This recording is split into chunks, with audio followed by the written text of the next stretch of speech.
Omega just released a new Seamaster 300 in bronze gold. It's interesting and boring at the same time.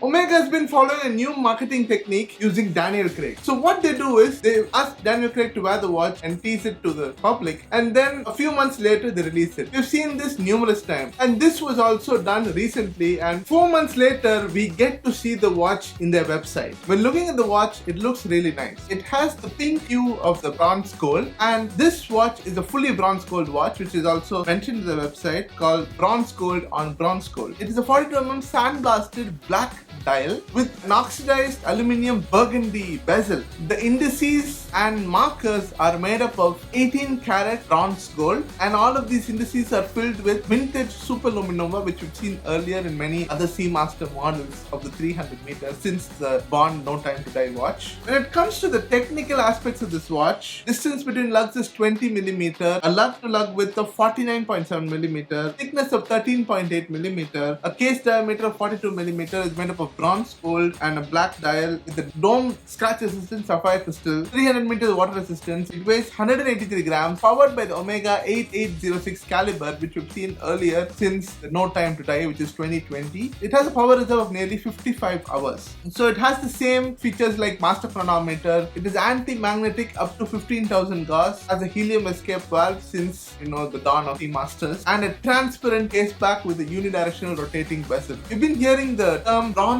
gold for maybe 50 times in this video. So basically what the composition of bronze gold is that it is made up of 50% copper, 37.5% gold, and it is certified as a 9 karat gold. So it's not an 18 karat or 24 karat. 24 karats are really difficult to make. They use an alloy of copper or palladium depending on the quality of the gold. So this is not the highest quality of gold, but still it's in the third tier to be precise. And when it comes to the price of this watch, it's priced at 27.29 lakhs in India, which is a very huge amount. So this comes nearly to a white gold date just, if I'm not wrong, but a day date in Everrose gold is much more expensive than this one. So I would say it's coming to a white gold variant in terms of a Rolex. So it's not a very cheap watch, but if you want to have the looks of a bronze gold, you can actually go for this watch. But what makes this watch boring to me is, first, like in 2020, I had my eyes on the Omega No Time to Die, which is a Seamaster 300. That time, this design was something very new, and it felt like something different from the Seamasters. If I'm not wrong, the Seamasters before had the same design pattern for nearly 12-15 years, I hope. So this was a change in pattern. Now Omega is releasing so many new Seamasters, and they're milking it as much as possible and giving you different color variations of the Seamaster. One we saw a few months ago in